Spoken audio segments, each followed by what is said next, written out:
Welcome back, you guys. My name is Legit Lee, and today I just wanted to show you what I was able to work on.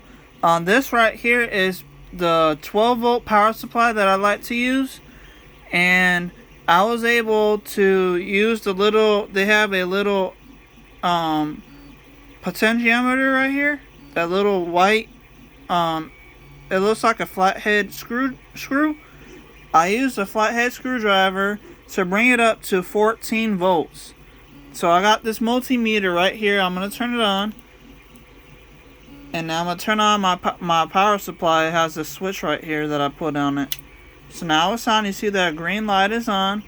So now if I just press my probes into it, you'll be able to see 14 volts. Let me just move this in a position where you guys can see it.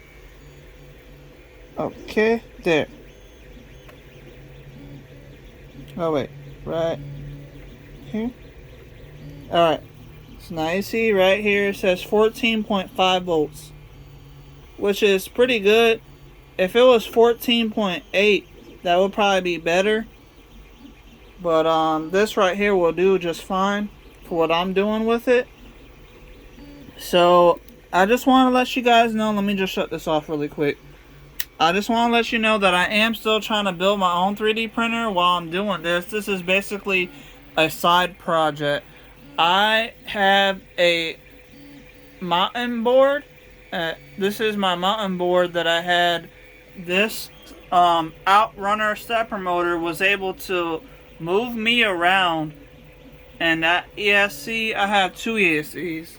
This is the Castle Creations ESC, the XL2 Mamba. So this ESC is just a Hobbywing ESC, and both of them can handle, this one right here can handle 2S to 4S, and it's waterproof. And this one can handle up to 8S ESC, LiPo batteries. So I bought this remote control. I had another remote control. It's the same as that one basically, but I wasn't able to get this one to actually work for my stuff right now. So I may need to fix that. I'm not sure. I may be able to get it to work, but I haven't actually tried to work on it yet. But right here I have the same as that remote control, and it takes two AA batteries inside of this cover. There's two AA's, so I'm going to turn it on so you guys can see it. See that red light turned on, so that means it's on. And this is a 2.4 gigahertz receiver, and this controller is the transmitter. So if I connect everything up and power it on with 14 volts, basically, that'll turn this ESC on. I have these, they're called, these connectors are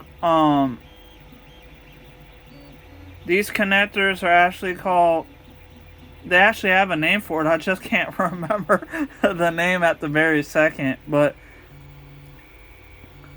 I do have some more of these connectors, and I even have it saved in my Amazon cart just in case, because I'm pretty sure I'm going to need to have some more whenever I do get some LiPo batteries to be able to connect it to these ESCs, because both of my ESCs use these type of connectors. I added these connectors to them, so I know both of them will work. But I'm going to show you real quick. Let me just plug that in and then turn on the power supply so you guys can see everything turn on.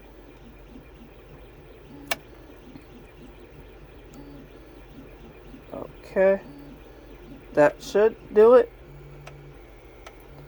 So now we have both of the connections connected.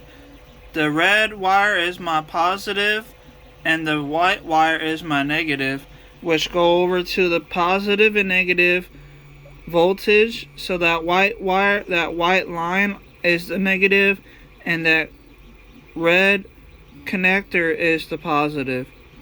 So once I turn it on, you'll see the receiver right there flash, or it may be a regular blue, solid blue LED. I don't know yet. I have to turn it on first. There it goes. Now I see it's flashing. So that's a good sign. And you can hear that it turned on. So 14 volts will turn on my ESC, as you can see. And it's flashing. Even the ESC is flashing red. So once I turn on my controller, it should just connect. It's still flashing, so that means I have to hit this button right here. This is bind. That's the bind button. So if I just click that off and then press this button again right now and then turn it on, now it should show solid blue. You see it? It's not flashing anymore. So that means it's binded. So if I just click my forward button here, you'll be able to see the motor move. So just tapping it a little bit will make the motor move.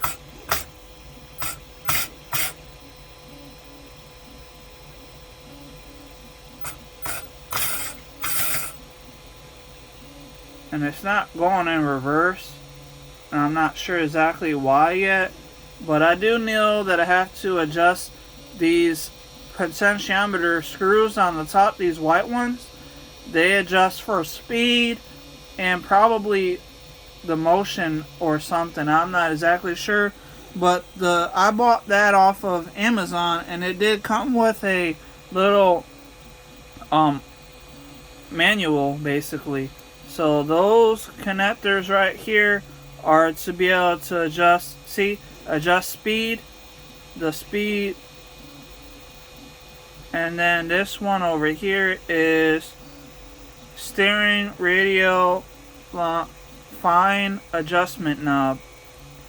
So I can adjust those, and hopefully I'll be able to get this to be able to move forward and go backwards. I mean, I am able to get it to go forward, but I don't know about backwards yet. I hope you guys are liking the video, and if you would like to see me make my electric skateboard, basically, it's called a mountain board because it has actual inner tubes inside of the tires, and the tubes are really good, so it can be for basically an all around motion. So I can drive. I was able to use it to go through grass, dirt. It can do regular sidewalks, the street. It'll go over anything really. So it works pretty good. That's why I still have it.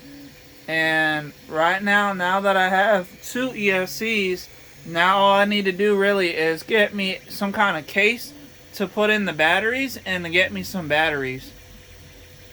And I do want to get a sprocket that goes onto the tire and a chain, and that's gonna cost me like $17, I believe, to be able to get what I need, or maybe a little over $20. But other than that, you guys can see that this 2.4 gigahertz receiver and the actual remote actually can spin my motor.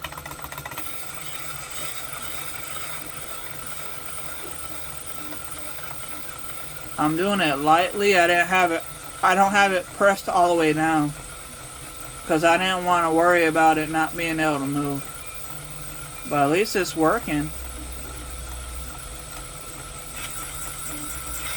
A little bit more speed.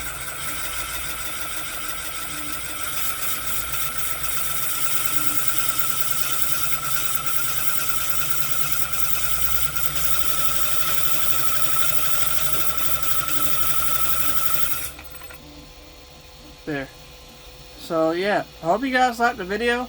Please like, share, subscribe to my channel, and if you want to see more videos about my electric skateboard that I'm trying to get back up and running, because it was working just fine a while ago, I just don't have the batteries anymore to be able to make it run. So I need to get some batteries and probably a case to put the batteries in. And I want to make sure they're all waterproof, so that way I don't have to worry about if I wanted to ride through like mud or if it's raining or something like that, just to make sure it works. Please like, share, subscribe, and like I said, if you want to see more videos about me making this work from my mountain board, add a comment down below so that way I can make sure I make one. Thank you for watching. I'll see you guys in the next video. Goodbye.